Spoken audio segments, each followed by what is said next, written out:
नमस्कार दर्शकों, स्वागत है हमारे YouTube channel next man spiritual में। दर्शकों, हमारी चर्चा हमेशा स्पिरिचुअल विषयों पर रहती है और हमारा ये चैनल स्पिरिचुअल विषय पर आधारित खबरें आपको दिखाता है। विषय पर आधारित कई चीजें, तमाम चीजों पर चर्चा करता है। और दर्शकों, आज हम आपके लिए लेकर आए हैं एक नई जानकारी, जिसमें हम आपसे चर्चा करेंगे कि इस बार जो पूष की अमावस्या है, जैसा कि आप सभी जानते होंगे कि हिंदी कैलेंडर महीने में इस समय पूष का महीना चल रहा है और हर महीने में अमावस्या और पूर्णमासी होती है। अमावस्या जब किसी भी हिंदी महीने का 15 दिन गुजर जाते हैं तो उसको अमावस्या कहते हैं और पूर्णिमा उस महीने की पूर्ण होने की तिथि को दर्शाता है। तो दर्शकों, पूष की अमावस्या पर कौन से ऐसे 7 उपाय हैं जो आप करेंगे तो आप अपनी जिंदगी में मालामाल हो जाएंगे, इस पर हम चर्चा करेंगे।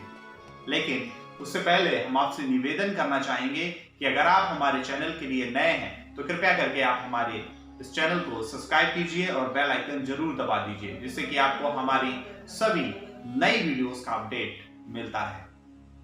दर्शकों, आपका ज्यादा समय ना जाया करते हुए हम आपसे गुफ्तगू करते हैं, आपसे चर्चा करते हैं। और हमारा आज का विषय है कि इस बार पूष की अमावस्या तिथि पर आपको कौन से ऐसे 7 उपाय करने हैं जिनसे आप अपने जीवन में मालामाल हो सकते हैं। आप अपने जीवन में सभी समस्याओं से छुटकारा पा सकते हैं। सभी समस्याएं मानो की छूमंतर हो सकती हैं।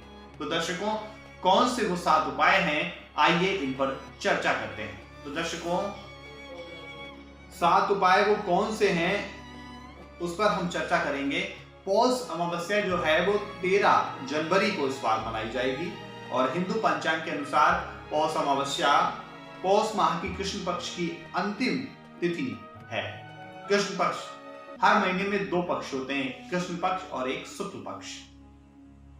15 दिन का कृष्ण पक्ष होता है और 15 दिन का शुक्ल पक्ष। मतलब महीने को 2 पक्षों में डिवाइड किया गया, महीने को 2 पक्षों में बांटा गया है, शुक्ल पक्ष और कृष्ण पक्ष। कृष्ण पक्ष की अंतिम तिथि अमावस्या कहलाती है और शुक्ल पक्ष की अंतिम तिथि पूर्णिमा कहलाती है। तो दर्शकों, कृष्ण पक्ष की अंतिम तिथि अमावस्या पर कौन से वो 7 उपाय हैं जो आपको करने हैं, जिससे आपका जीवन मालामाल हो जाएगा, आपका जीवन धन्य हो जाएगा और आप अपने जीवन में सफलता के शिखर पर पहुंचेंगे। तो आइए चर्चा करते हैं 7 उपायों के बारे में। तो दर्शकों, तो 7 उपाय कौन से हैं? तो सबसे पहले आपको क्या करना है, अमावस्या के दिन अपने पितरों का ध्यान करते हुए, अमावस्या के दिन आपको क्या करना है, अपने पितरों का ध्यान करते हुए पीपल के पेड़ पर गंगा जल,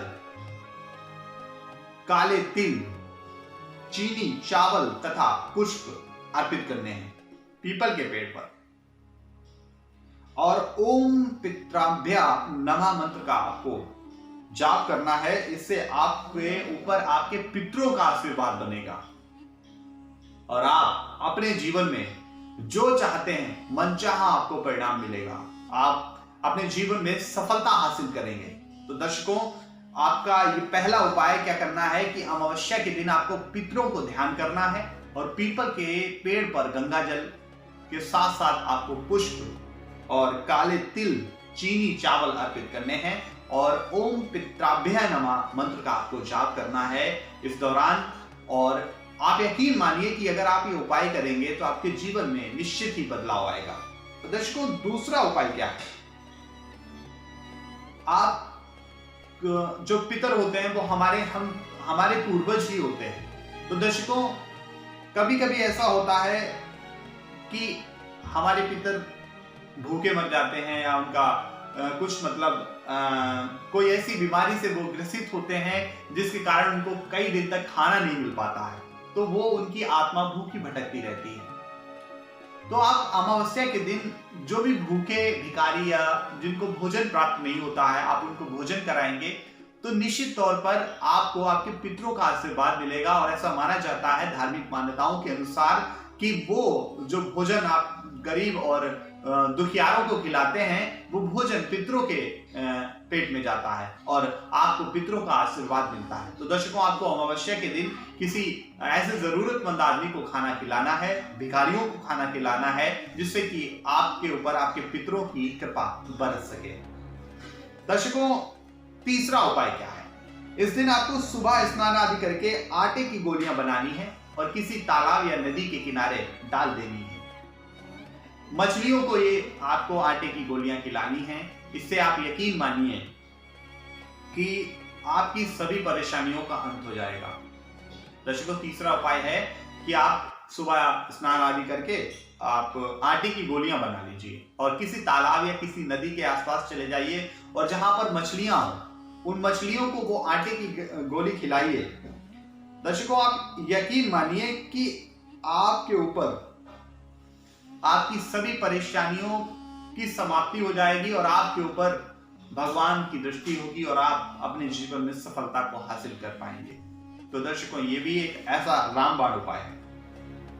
अच्छा, दूसरा है कि अगर आप काल सर्प दोष से पीड़ित हैं तो आपको अमावस्या के दिन क्या करना है? चांदी के नाग नागिन की आपको पूजा करनी है। यदि आपकी कुंडली में काल सर्प दोष है तो आपको क्या करना है? अमावस्या के दिन चांदी के नाग नागिन का जोड़ा, उसकी पूजा करनी है और इसे जल में प्रवाहित करना है। दर्शकों, ये आपकी कुंडली से काल सर्प दोष को दूर कर देगा। ये उपाय आपकी कुंडली से काल सर्प दोष से आपको मुक्ति दिलाएगा। और अगले उपाय की अगर बात की जाए तो इस दिन पितरों का आशीर्वाद पाने के लिए अपने घर ब्राह्मणों को बुलाएं और आदर के साथ उन्हें भोजन करवाएं और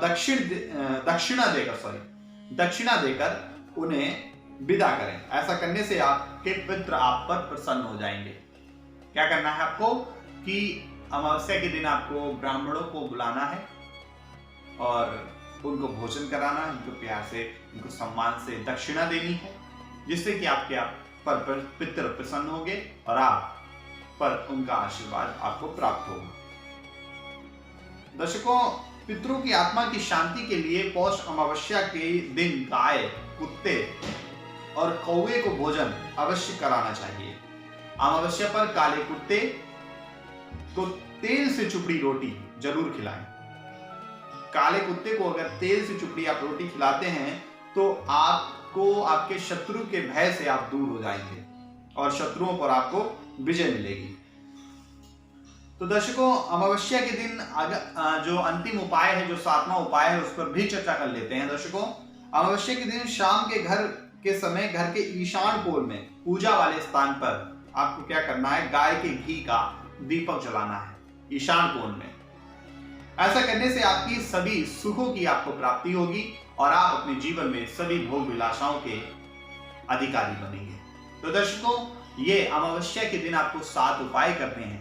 आप यकीन मानिए, जब आप अपने जीवन में ये 7 उपाय कर लेंगे तो आप पर आपके पितरों का आशीर्वाद आपको प्राप्त होगा और आपकी जितनी भी परेशानियां हैं वो छूमंतर हो जाएंगी, वो छुट से फर हो जाएंगी। तो दर्शकों, ये आप उपाय अपना कर देखिए, जिंदगी में आपको सफलता आपके कदम चूमेगी।